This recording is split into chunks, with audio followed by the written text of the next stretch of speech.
Students, this is our sixth lecture of the subject of literary criticism about the Aristotle as a critic. In the last lecture we have seen that the contribution of the Aristotle, or the intellectual framework of the Aristotle, that has been made the base of the critique of Aristotle. In the last lecture we have averred the Aristotelian framework. We have been aware the intellectual level of the Aristotle, that the Aristotle used into his criticism on the literature. In our this lecture we will see the Aristotle as a critic. तो methodology of criticism जो है Aristotle की वो क्या है, और उसका जो क्रिटिकल वर्क है वो क्या है एक्चुअली, इसमें हम देखेंगे. Let's move on our original topic, overview of his critical work. An overview of his critical work. Aristotle has written many critical treatises. मैंने आपको लास्ट लेक्चर में we have the clear idea of the treatises about that is related to the writings of the Aristotle that he has been used when he was teaching into the Lyceum.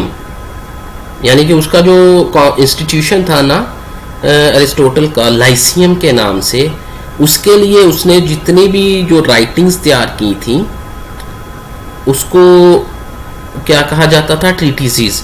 यानी कि इसको दूसरी अगर हम technically language में बात करें तो ये कौन सी आती हैं,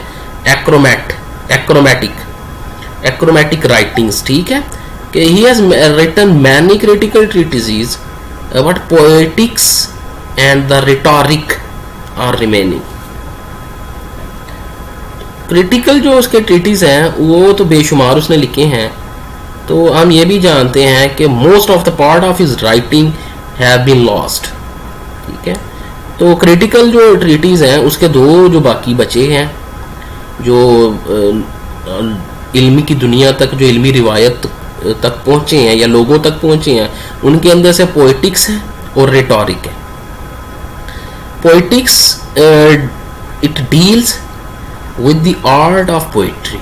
याद रखिएगा, one thing should remember to you that poetry का मतलब जो है ना वो शायरी नहीं है.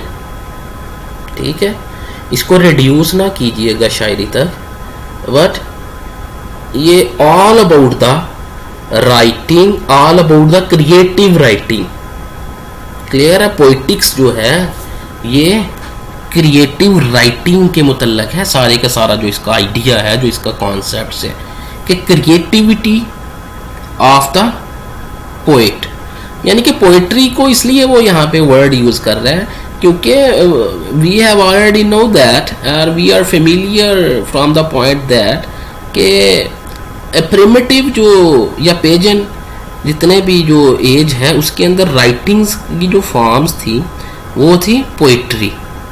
ठीक है, so all of the writings methods are when we will discuss the writing style और the creative style of that era, then we will call that writing style is the poetry. तो हम उसे पोइट्री कहेंगे. ठीक है ना, जब भी हम पेजन एज की राइटिंग या उसकी क्रिएटिविटी के बारे में बात करेंगे तो वहाँ पे लफ्ज़ पोइट्री का यूज़ होगा, ठीक है, पोइटिक्स। लेकिन पोइट्री का यूज वो इतना रिड्यूस्ड और उसको आपने उसको महदूद नहीं करना सिर्फ शायरी तक। Is it clear? Poetry has a vast meaning or a vast application when it was used in the Greek tradition. So rhetoric is the art of speaking, ठीक है। जितने भी टाइप की स्पीकिंग है वो सारे रेटोरिक के अंदर फॉल करती है, ठीक है। पोइटिक्स जो है वो आर्ट ऑफ राइटिंग है, आर्ट ऑफ क्रिएटिंग है, ठीक है, और ये आर्ट ऑफ स्पीकिंग है। The poetics is actually a book that was written by Aristotle. इसका जो लैटिन वर्जन है उसको कहते हैं पोइटिका, ठीक है। उसका उर्दू भी तर्जुमा हो चुका है। If you want to read this book in the Urdu language तो शमसुर रहमान फारूकी साहब हैं, इंडियन ऑथर हैं, उन्होंने इसका तर्जुमा करके है शेरियात के नाम से, अक्स पब्लिकेशंस वालों ने उसको पब्लिश किया यहाँ। तो द पोइटिक्स का इंट्रोडक्शन देख लेते हैं, क्योंकि poetics is a very important और a very central book of the Aristotle that has been discussed in the field of literature, ठीक है। लिटरेचर का जितना भी जो वर्क है एरिस्टोटल के अकॉर्डिंगली उसकी बेस उसकी बुक यही है। इसके अंदर उसने डिफरेंट जो टेक्निकल जो एस्पेक्ट है ना लिटरेचर के या क्रिएटिविटी के, आर्ट के, वो सारे के सारे उसने इसमें एक समराइज फॉर्म के अंदर डिस्कस किए हैं अपने आइडियाज, ठीक है। That is relevant to the art and the poetry and the creativity, ठीक है। इसलिए this book is very important for the literary students और as we are studying the literature. So we have to read it, and not only the read it, we have to understand this very important book. इसका sketch देख लेते हैं। Book का sketch क्या है? It is actually a short book of 50 pages. देख लें, बिल्कुल एक स्मॉल सी बुक है ये, ठीक है। और देखें 50 पेजेस के अंदर 26 small chapters, that 50 pages are categorized into the 26 small chapters. First 4 and 25th chapter जो है, पहले 4 चैप्टर और इसका 25वां जो चैप्टर है वो अबाउट पोइट्री है। इसका 5वां जो चैप्टर है वो किसके अकॉर्डिंग है, उसमें कॉमिक, एपिक और ट्रेजेडी की बात की है उसने, इनको कंपैरिजन किया है, ठीक है। और 14 जो चैप्टर्स हैं, 14 जो चैप्टर्स हैं इस बुक के, वो एक्सप्लेनेशन ऑफ ट्रेजेडी की एक्सप्लेनेशन के अबाउट है। तो rest of the 3 are about to the poetic diction. 3 chapters इसमें पोइटिक डिक्शन के जो है ना वो बताते हैं, उसको एक्सप्लेन करते हैं। 2 अबाउट द एपिक, 2 एपिक की एक्सप्लेनेशन पर जो है ना वो कंप्राइजेस हैं। And last comparison of epic and tragedy, ठीक है। लास्ट वन जो चैप्टर है वो एपिक और ट्रेजेडी के कंपैरिजन पर जो है वो मुश्तमिल है। तो this is a brief sketch of this book. Let's we move on to the topics of this book and the topics that we will discuss in our next lectures. ठीक है. Aristotle defines the poetry in this book as a medium of imitation.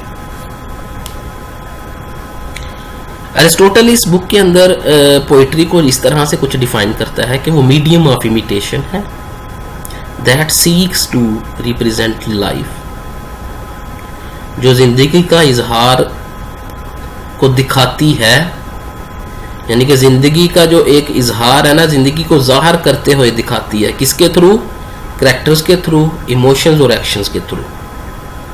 Characters, emotion और action के through जिंदगी के इजहार को दिखाती है वो।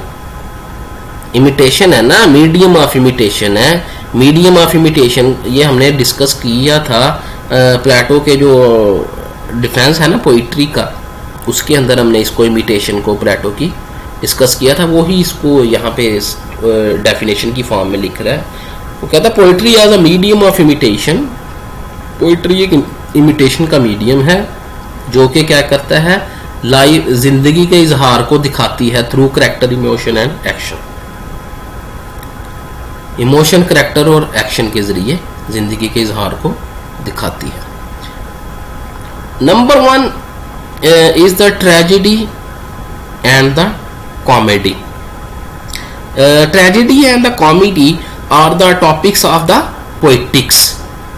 क्या ना, हमने देखा है ना कि ट्रेजेडी और कॉमेडी और एपिक, हम इसका एक ओवरव्यू कर रहे हैं द पोएटिक्स का, कि पोएटिक्स के अंदर जो जो टॉपिक्स आएंगे और इनमें से हमने ट्रेजेडी को एक्सप्लेनली पढ़ना है, ठीक है, और बाकियों को हमने शॉर्टली पढ़ना है, ठीक है। Tragedy, because tragedy and comedy is the most relevant to the literature और अ लिटरेरी स्टडी, ठीक है। तो ट्रेजेडी और कॉमेडी की वो बात करता है पोएटिक्स के अंदर, जो उसकी समरी क्या है, the tragedy and the comedy both came from the efforts of poets. कहते ट्रेजेडी और कॉमेडी जो है ये दोनों के दोनों किसकी एफर्ट्स का नतीजा है, पोएट्स की एफर्ट्स का नतीजा।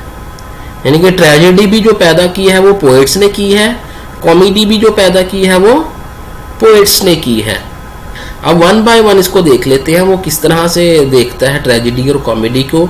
ये ज़रा कंसेप्चुअल सी एक चीज़ है, इसको ज़रा अंडरस्टैंड कीजिएगा या try to understand it. Tragedy present man, हाँ जी। अब चूंकि हमने देखा है कि अब ये दोनों पोएट्री हैं, क्योंकि पोएट ने पैदा की है ना। देख लें, ट्रेजेडी और कॉमेडी दोनों पोएट पैदा कर रहे हैं, तो दोनों क्या हुई, अपने आप में पोएट्री हुई, ठीक है ना। अब दोनों ने क्या करना है, जिंदगी को दिखाना है, उसको जाहिर करना, इजहार करना है दोनों ने जिंदगी का अपने अपने तरीके से। ट्रेजेडी कैसे इजहार करेगी जिंदगी का, ट्रेजेडी प्रेजेंट मैन, इंसान को जाहिर करती है एज अ नोबलर और अ बेटर, एक बेहतरीन इंसान के तौर पर दिखाती है ट्रेजेडी इंसानों को, that they are in real life, then they are in real life. यानी कि याद रखिएगा कि ट्रेजेडी और कॉमेडी ये दोनों के दोनों एक्सट्रीम पॉइंट हैं इंसानी जिंदगी के। एवरेज लाइफ जो है उसके एक्सट्रीम लेवल्स हैं। ट्रेजेडी जो है ना वो नोबलर है, यानी कि ये इंसान का बहुत, जिसको कहते हैं ना कि एक बेहतरीन एवरेज जिंदगी से, एवरेज हकीकी जिंदगी से ऊपर उठकर जिंदगी गुजारने वाला बेहतरीन इंसान, जिसने फेस किया होता है डिफरेंट हर्डल्स को अपनी लाइफ के अंदर, ठीक है। उसकी जो हर्डल्स हैं, उसकी जो उसको ट्रेजिक वही बनाती है ना, उसका जो फेसिंग जो ड्यूरेशन है या उसका जो फेसिंग मेथडोलॉजी है ना, यानी कि उसको ट्रबल्सनेस को या ट्रबल्स को फेस करने की जो उसकी एक स्ट्रेटजी है वो उसको बेटर और नोबलर करती है ट्रेजेडी के अंदर, इसलिए तो वो ट्रेजेडी होती है, ठीक है। Better than they are in real life. Similarly the comedy shows a lower type of person reveals humans to be worse than they are in average। तो कॉमेडी बिल्कुल उसके अगेंस्ट है ट्रेजेडी के, यानी कि ये गिरा हुआ इंसान किस हद तक गिर सकता है, ठीक है। यानी कि worse than they are in average life, average life से जो अप का है वो नोबलर है, वो ट्रेजिक हो गया, ठीक है। जो कॉमिक मैन है वो क्या है, वो वर्स मैन है, वर्स फॉर्म है मैन की एवरेज मैन से भी। ये तीन लेवल है, एवरेज, वर्स और क्या, बेटर या नोबलर। सबसे ऊपर नोबलर है, जो जिसका जो है ना वो हीरो ट्रेजिक होता है।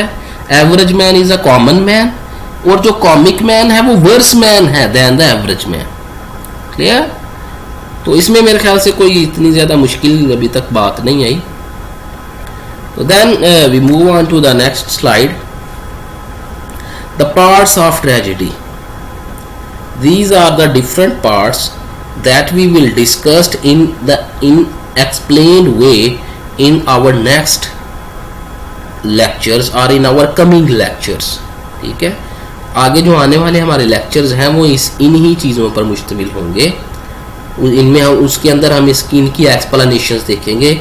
यहाँ मैं सिर्फ आपको एक आइडिया दे रहा हूँ कि पार्ट्स ऑफ ट्रेजेडी, जिन कुछ चीज़ों को हमने स्टडी करना है नेक्स्ट के लेक्चर्स के अंदर, ठीक है, वहाँ पे हम इसकी एक्सप्लेनेशंस होंगी। ठीक है, number 1 is the plot. Plot is the essential part of the tragedy. Plot के बगैर ट्रेजेडी जो है ना वो नहीं हो सकती। ठीक है, plot is the arrangement of incident. तो प्लॉट का मीनिंग क्या है? प्लॉट अरेंजमेंट ऑफ इंसिडेंट है कि कौन सा वाकया कब होना है, किस करेक्टर ने कब आना है, कौन सा इवेंट, कौन सी हैपनिंग जो है वो किस पॉइंट के ऊपर होनी है।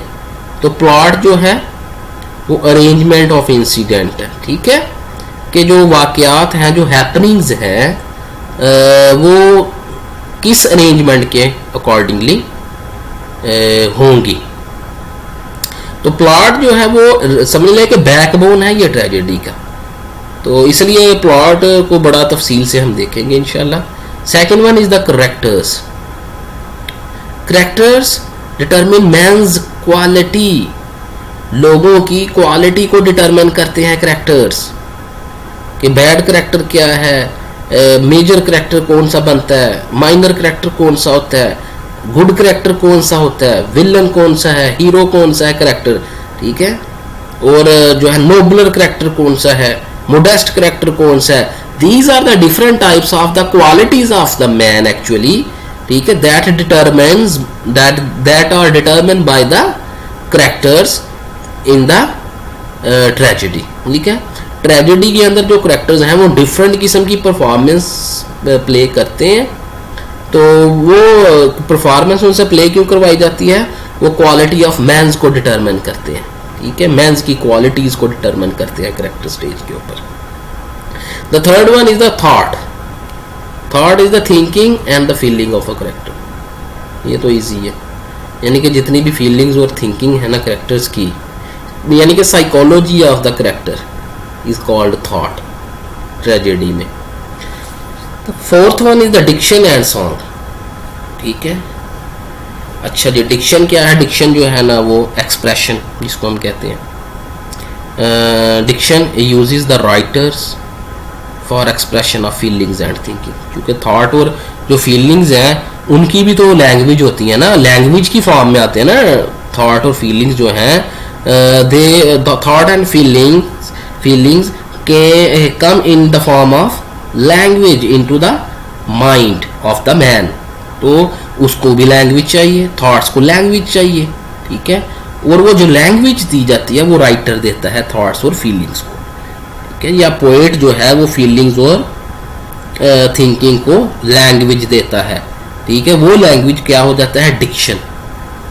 वो सॉन्ग की सूरत में होगी कॉमेडी में, और डिक्शन की फॉर्म में होगी मोस्टली ट्रेजेडी में। ठीक है जी। The fifth one is the spectacles. Spectacles involve in the all stage mechanics at which the plot processed. ठीक है, प्रोसेस जिसपे प्लॉट जो है वो प्रोग्रेस करता है ना, जिसपे प्लॉट चलता है या जिसपे करेक्टर परफॉर्म्स करते हैं जिस स्टेज के ऊपर, वो स्टेज की जितनी मैकेनिक्स हैं, यानी कि जितने उसके जो सेटिंग्स हैं ना, settings are called the spectacles. Drama, आजकल मॉडर्न ड्रामा की बात की जाए तो जितनी भी सेटिंग्स है ना उसकी, जहाँ पे वो प्ले किया जा रहा है, जिस मकान में, जिस स्पेस में, जिस जगह पे, ठीक है, वो स्टेज मैकेनिक्स, उनको हम स्पेक्टिकल्स कहते हैं। The second element of the tragedy is the tragic hero. Tragic hero is very important figure. ये प्रोटैगोनिस्ट होता है। It must produces fear and पाइटी among audience. एक नंबर काम इसको क्या करना चाहिए? ये इसको जरूर जो है वो फियर और पाइटी ऑडियंस के अंदर ये दो चीजें पैदा करेगा। ट्रेजिक हीरो तो ट्रेजिक हीरो होगा, अदरवाइज वो ट्रेजिक हीरो नहीं बन सकता। खौफ और पाइटी, यानी कि जिसको हम कहते हैं ना खौफ और तरस, इसको हम तरस कह सकते हैं। फियर किससे होगा भला? फियर ट्रेजिक हीरो की आने वाले, उसके साथ होने वाली हैपनिंग के हवाले से फियर पैदा होगा। ऑडियंस के अंदर कि पता नहीं इसके साथ क्या होने वाला है, ठीक है।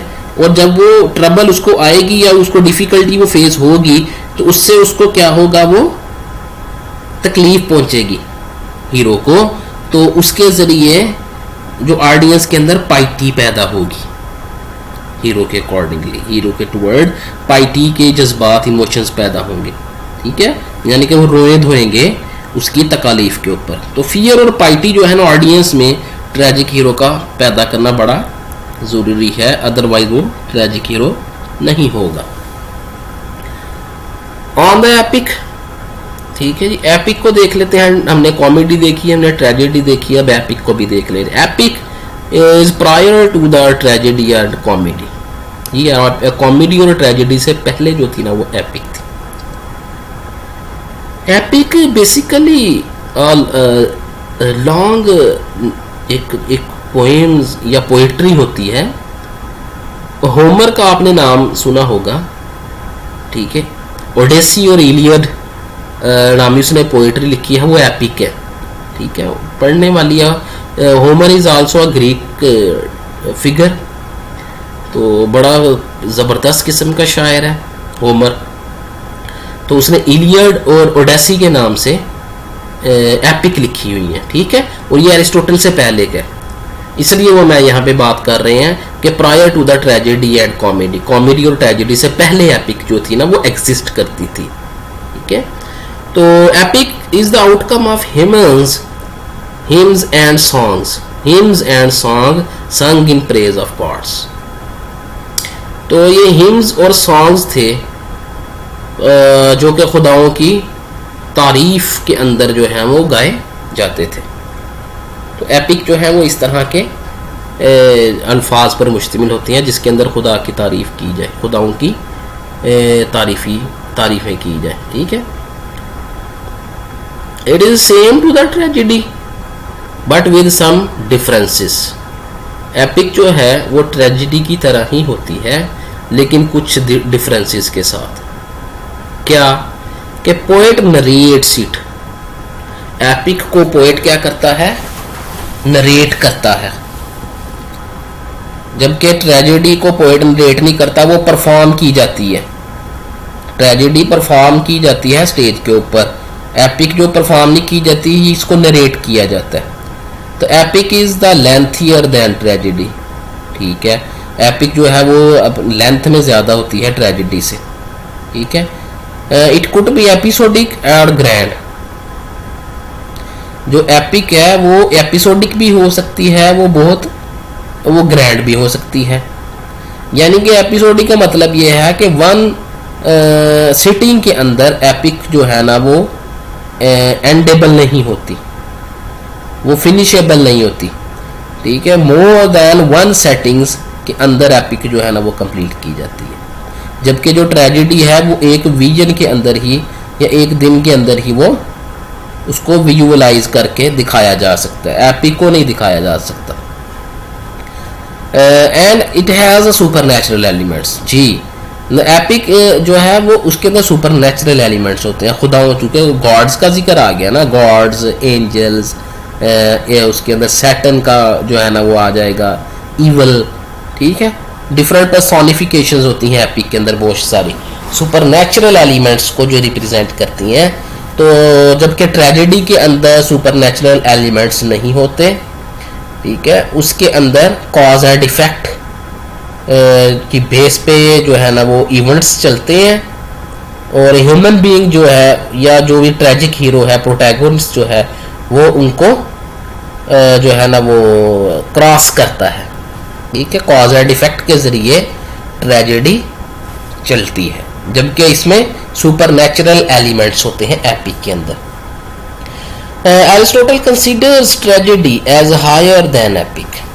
तो एरिस्टोटल जो ख्याल था वो ये था कि ट्रेजेडी जो है वो एपिक से ज़्यादा बड़ी चीज़ होती है। एपिक जो कि वो सुपर नेचुरल एलिमेंट की बात करती है, तो रियल ह्यूमन बीइंग की बात नहीं की जाती, रियल लाइफ की बात नहीं की जाती, वो इस तरह से बियॉन्ड जो वर्ल्ड है ना उसकी बात की जाती है उसके अंदर, ठीक है, जो कि इंसानी ज़िंदगी के साथ वो रियलिटीज़ बिलोंग ही नहीं करती। इसलिए वो कहता है कि जो ट्रेजेडी है ये रियलिस्टिक होती है और रियल सिचुएशन के साथ डील करती है, ठीक है जी। इसीलिए ये एरिस्टोटल के नज़दीक हायर है than epic, because it appeals. Number second ये है, ये क्यों कहता था, क्योंकि एरिस्टोटल कंसीडर क्यों करता है इसको, दूसरी वजह इसकी है, because it appeals to refine audience. क्योंकि जो एपिक है ना वो ऐसी ऑडियंस को सुनाई जाती थी जो ऑलरेडी रिफाइंड है, यानी कि ऑलरेडी उनके पास उनकी इतनी ज़्यादा प्योरिफिकेशन हो गई हुई है, उनकी स्पिरिचुअल प्रोग्रेस इतनी ज़्यादा हो चुकी हुई है कि उनको ये मसला नहीं है अंडरस्टैंड करना। यानी कि वो मॉरली और एथिकली इतने ज़्यादा हाई लेवल पे आके बैठे हुए हैं। वो ऑडियंस जो एपिक को सुनने वाली ऑडियंस जो है ना वो मॉरली और एथिकली जो है ना वो हायर स्टेज के ऊपर होती है ट्रेजेडी की निस्बत। ये क्योंकि ट्रेजेडी जो है वो अपील करती है to cultivated audience by bringing action. Cultivated audience का मतलब यहाँ पे ये है कि ऐसी कॉमन मैन जिसका अखलाकी और मॉरली और एथिकली इतना ज़्यादा अच्छा उसका जो है ना वो पोजीशन ना हो। क्योंकि देख लें आप कॉमन मैन को, if a common man even we when we see a play on the TV, तो हम उसके अंदर देखते हैं ना कि हम कमेंट करते हैं कि ये जो इसने परफॉर्म किया ये ठीक नहीं किया। परफॉर्म का मतलब ये है कि ये बंदा गलत कर रहा है। आप बाहर बैठे हुए कॉमन मैन बाहर बैठा हुआ वो जब विजुअलाइज कर रहा होता है प्ले को, उसमें वो जो है ना वो क्या उसको कहते हैं ट्रूथ और फॉल्स को जो है ना वो जज कर रहा होता है। वो मॉरल और इमोरल को जजमेंट दे रहा होता है कि ये बंदा ठीक नहीं कर रहा। इसका मतलब यह है कि एक्शंस के थ्रू उसकी जो ऑडियंस को क्या किया जाता है, उसको मॉरल और एथिकली क्या किया जाता है, उसको अप ब्रिंग किया जाता है। यानी कि उसको जो है उसकी तरबियत की जाती है, उसको जो है ना वो लर्न किया जाता है थ्रू एक्शंस। वो कल्टिवेटेड ऑडियंस कौन सी है, जो पहले से रिफाइंड ना हो, ठीक है, पहले से वो कॉमन लेवल पे हो, एक लो लेवल पे हो और एक्शन के थ्रू उनके लेवल को बढ़ाया जाए। तो ट्रेजेडी इस वजह से भी बड़ी चीज़ है। वो कहता है रिफाइन लोगों को बात बतानी तो कोई मसला नहीं है, वो तो खुद जजमेंट कर लेंगे, वो खुद अखलाकी अखलाकी तौर पर इस मतलब है कि मुकाम पर फाइज है कि वो इन चीज़ों को जजमेंट कर लेंगे। तो जबकि जो आम कॉमन मैन है उसको एक्शंस के थ्रू बताया जाता है कि अच्छा ये बुराई कैसे चलती है, ठीक है। Then the poetics deals with the style. The style means the writing style. The aim of the style is to communicate. Aim of the style या aim of the language जो है ना वो is to communicate. Language का जो aim है ना Aristotle के नज़रिए वो communication है. So it should be clear and propriety.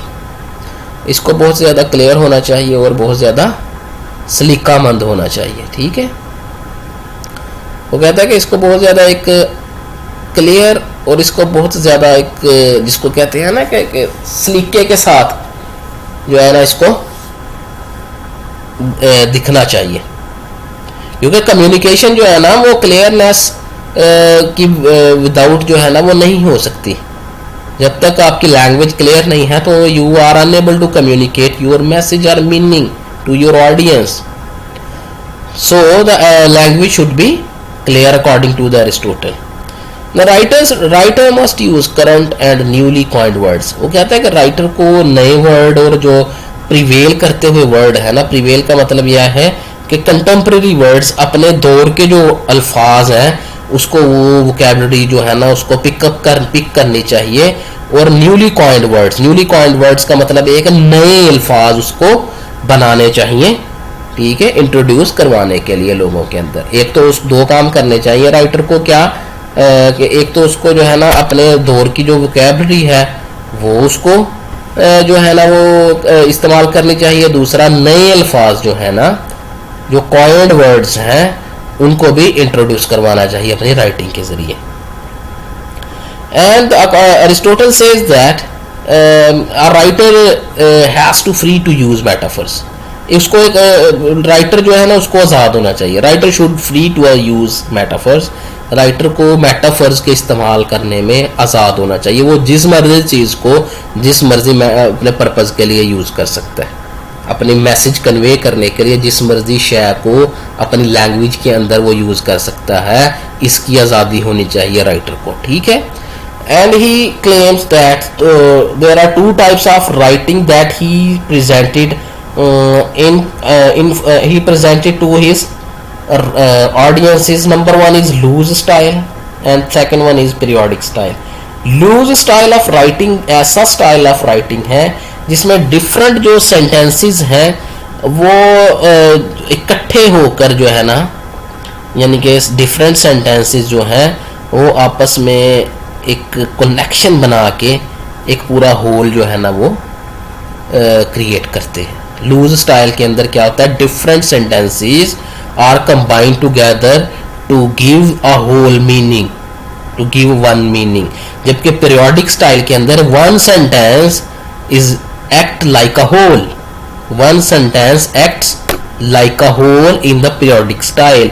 एक sentence in the periodic style every sentence has its beginning, middle as well as its ending। यानी कि एक जो सेंटेंस है उसकी बिगिनिंग भी होती है, उसका मिडल भी होता है और उसकी एंडिंग भी होती है पीरियोडिक स्टाइल के अंदर। यानी कि एक जो सेंटेंस है वो पूरे का पूरा एक होल है, ठीक है जी। तो this is all from my side. If you have some queries then you can